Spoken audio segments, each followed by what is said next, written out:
Capitol Reef is one of the more low-key national parks in Utah. It's a park that often gets overlooked simply because of the high number of national parks in the area. But it's one that's truly unique and worth exploring, especially if you're a national park lover.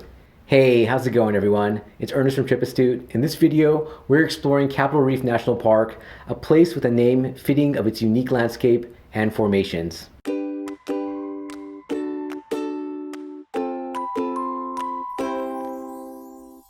Despite being a lesser-known national park, Capitol Reef is one of the larger parks in the southern part of Utah.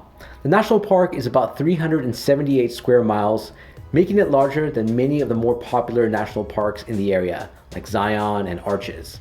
Despite its size, it's a park that can be explored in a single day or over several days if you want to hike the many trails in the park. It's a park worth visiting, especially if you happen to be exploring some of the other national parks in the area. Capitol Reef National Park was established in 1971, but was designated as a national monument in 1937. Its unique name comes from two different aspects of the park. The capital portion is named after the whitish Navajo sandstone cliffs with dome formations in the area, which resembles the white domes on Capitol buildings. The reef refers to the water pocket fold, which is a huge rocky barrier. Typically when we think of reefs, we think of underwater barriers. However, a reef can also be a rocky land barrier. In this video, I'll be reviewing our itinerary for visiting the park, along with some tips in case you're planning a visit.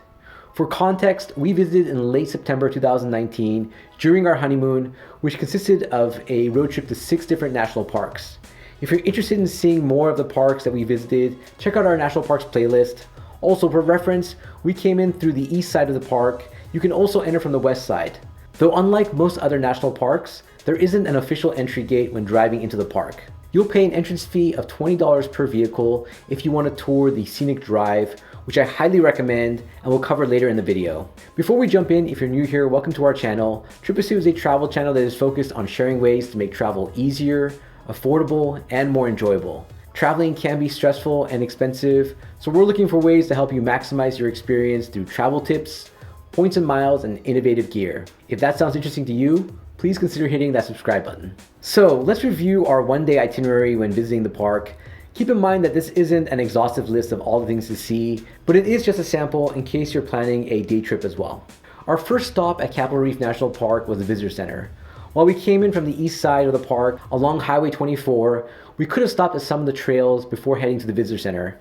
However, we always find it useful to stop at the Visitor Center to get the latest information about the park. You'll also need to stop here to pay your entrance fee if you want to continue southwards on the Scenic Drive as well. We also recommend getting free maps and recommendations from the rangers based on the current conditions. Once we left the Visitor Center, we ended up backtracking along Highway 24 to the Hickman Bridge trailhead. The trail is 1.8 miles round trip, and I would rate the hike as medium difficulty. While the trail isn't technically difficult or long, there isn't much vegetation, so you'll be in direct sunlight for most of the hike. You'll also gain about 400 feet of elevation while on the trail. The trail starts along a stream, then takes you through some rocky terrain. You'll get some great views of the white dome formations in the area, including the famous Capitol Dome. The trail ends at Hickman Bridge, which is a 133-foot natural arch. The arch is similar to what you'll see in other national parks in Utah, including Arches, but we found this one to be a lot less crowded. Our next stop was along the same road. We passed by petroglyphs and stopped at the historic Fritsche Schoolhouse and district. This area is home to many orchards, which is a very unique aspect of the park. There's no charge for fruit that is consumed in the orchard, but there is a fee for any fruit that's removed. The availability of fruit obviously depends on the harvest time. For example, when we visited in late September, there weren't many untouched pieces of fruit left, though it was still fun walking in the orchards and spotting apples, especially with the beautiful surrounding landscape. We then proceeded southwards from the Visitor Center into the park along the Scenic Drive. This is an 8-mile paved road that offers beautiful views of the water pocket fold. We then turned left off the main road toward Grande, which is an unpaved road that leads to Cassidy Arch Trail.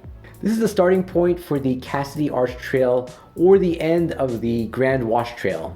Since the Cassidy Wash Trail was listed as a strenuous 3.4-mile round-trip hike, and we were both feeling a bit tired, we opted to hike the easier 4.2-mile round-trip Grande Wash Trail. You'll notice that the official trailhead is on the other side of the park, so we were essentially doing the hike in reverse. The hike took us along Bear Canyon, a large and open trail surrounded by beautiful rock formations. We even saw bats flying overhead as we walked along the trail. The trail eventually leads to the Narrows, which had a very similar feel to the Narrows found in Zion National Park. As the name implies, the trail becomes much more narrow as you pass through the canyon. Overall, this was a long but easy hike. Also, it's not necessary to do the entire trail to Grand Wash Trailhead.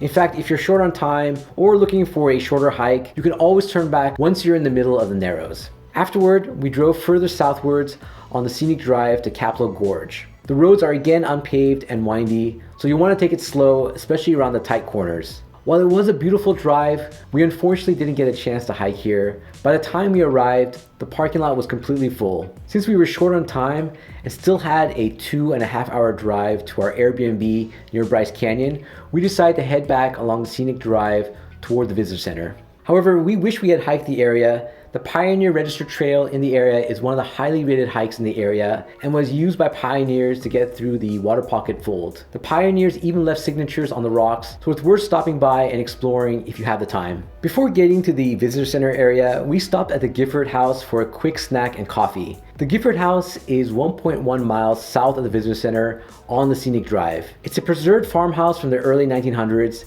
It's a great place to stretch your legs and enjoy some desserts and coffee. We then headed westward from the visitor center toward Gooseneck's Overlook. Gooseneck's Overlook is a beautiful canyon with massive cliffs and a creek below.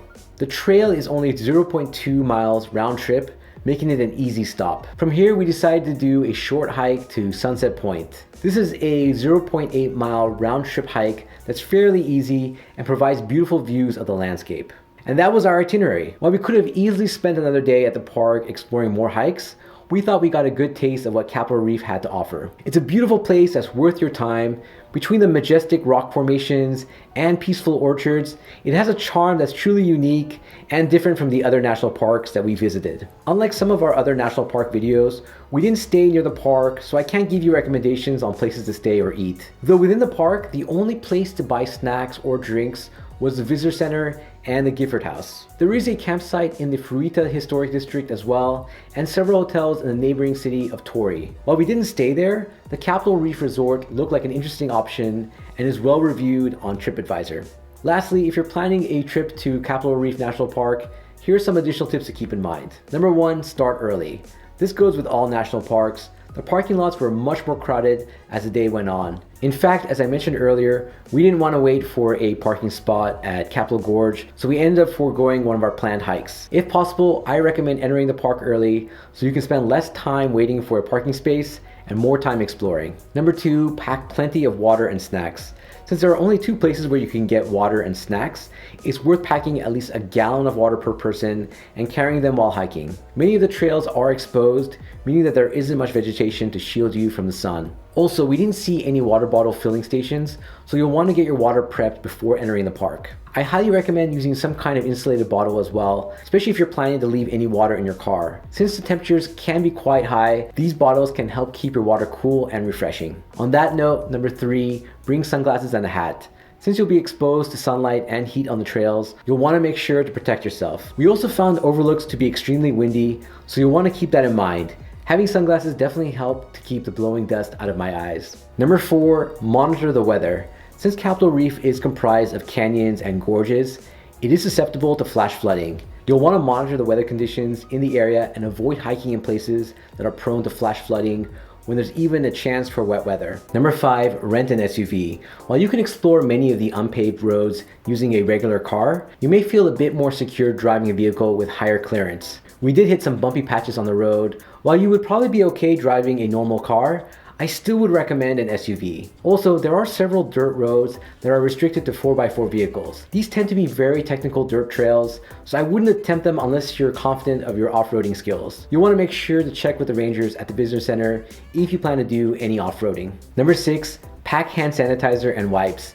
Many of the bathroom facilities do not have running water, so you'll be much happier if you have some hand sanitizer or wipes with you. And since we're releasing this video during the pandemic, this is more important than ever. And finally, number 7, sign up for a ranger guided tour. While we didn't do this, I was very interested in some of the tours offered by the National Park staff. This includes stargazing tours and a full moon night hike. If you're staying in the park late, then you may want to take advantage of these programs. Have you been to Capitol Reef National Park, or are you planning to visit in the future? Also, do you have any additional tips for others visiting the park? Let me know in the comment section below. And if you have any questions, don't hesitate to ask. If you enjoyed this video or found it useful, please give us a thumbs up and consider sharing our video with others. It really does make a difference with growing our channel and community. Hope you all are staying safe and healthy. Until next time, travel safe and travel smart.